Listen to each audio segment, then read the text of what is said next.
कांग्रेस के नेता राहुल गांधी पर अक्सर विदेश में छुट्टियां मनाने का आरोप लगता है। बीजेपी के नेता अक्सर ये आरोप लगाते हैं कि चुनाव के बाद राहुल गांधी छुट्टियां मनाने विदेश चले जाते हैं।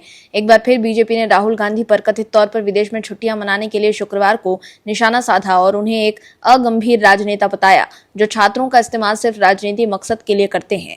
बीजेपी ने दावा किया कि गांधी की गैर मौजूदगी के कारण इस महीने उनकी निर्धारित छात्र संवाद कार्यक्रम रद्द करने पड़े हैं। वहीं बीजेपी द्वारा राहुल गांधी की विदेश यात्रा पर सवाल उठाए जाने के बाद कांग्रेस भी पीएम मोदी की विदेश यात्रा पर सवाल उठा रही है। लेकिन एक बार फिर कांग्रेस ही एक्सपोज हो गई। क्या है पूरी खबर, बताते हैं आपको इस रिपोर्ट में। दर्शकों, पीएम मोदी की विदेश यात्राओं से भारत को रणनीतिक और आर्थिक मोर्चे पर सीधा फायदा होता हुआ नजर आ रहा है। इन दौरों से अंतर्राष्ट्रीय व्यापार, ऊर्जा, सुरक्षा, तकनीकी आदान प्रदान और रक्षा सहयोग को बढ़ावा मिलता है। इसके अलावा विदेशी निवेश आने से भारत में रोजगार के अवसर बढ़ते हैं और प्रवासी भारतीयों की सुरक्षा और हितों की मजबूती मिलती है। लेकिन कांग्रेस ये सब नहीं समझ सकती।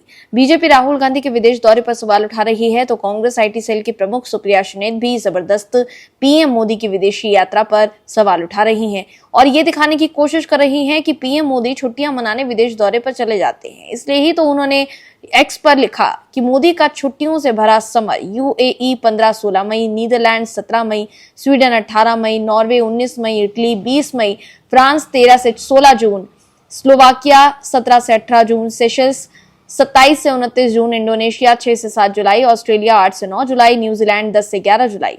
भारतीयों को विदेश यात्रा न करने की सलाह देने के बाद उन्होंने खुद पिछले 57 दिनों में 11 देशों की यात्रा की।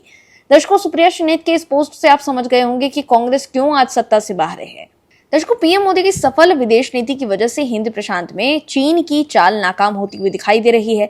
भारत ने इंडोनेशिया, ऑस्ट्रेलिया और जापान के साथ रिश्ते बढ़ाने और मजबूत रक्षा समझौते करके चीन को अपनी रणनीति पर फिर से विचार करने के लिए मजबूर जरूर कर दिया होगा। हाल ही में नई दिल्ली में अपने जापान की प्रधानमंत्री सनाए तकाइची के साथ हाई लेवल की बातचीत के बाद पीएम नरेंद्र मोदी ने इंडोनेशिया, ऑस्ट्रेलिया और न्यूजीलैंड का दौरा किया। यह यात्रा बताती है कि पीएम मोदी की इस यात्रा ने नई दिल्ली के इंडो पैसिफिक रणनीति पर फिर से ध्यान केंद्रित किया है, क्योंकि बदलते भू राजनीतिक तनाव के बीच क्षेत्रीय शक्तियां समुद्री सहयोग को मजबूत करना चाहती हैं।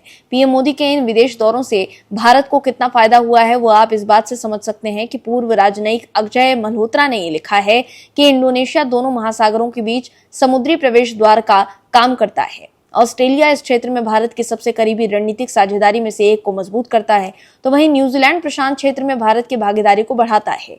ये सभी मिलकर व्यापक इंडो पैसिफिक क्षेत्र में भारत की रणनीतिक पहुंच को मजबूत करते हैं। वहीं इंडोनेशिया की बात करें तो पीएम मोदी के इंडोनेशिया दौरे से वैश्विक कूटनीति में एक नया अध्याय जुड़ गया।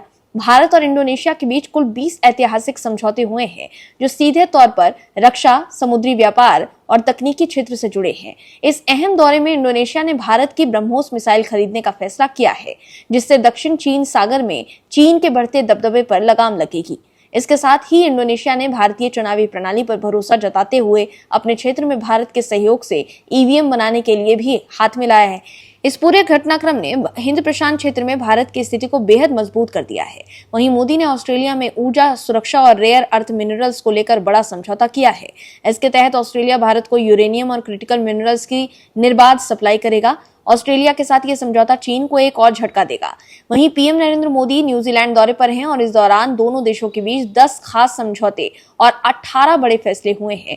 भारत और न्यूजीलैंड ने दोनों देशों के बीच कारोबार को 2030 तक 35,000 करोड़ रुपए करने का टारगेट रखा है।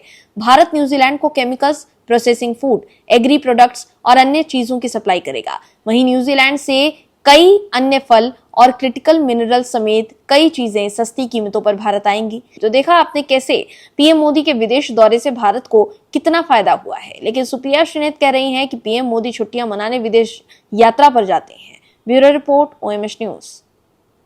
आप दर्शकों से विनम्र निवेदन है कि चैनल को सब्सक्राइब जरूर करें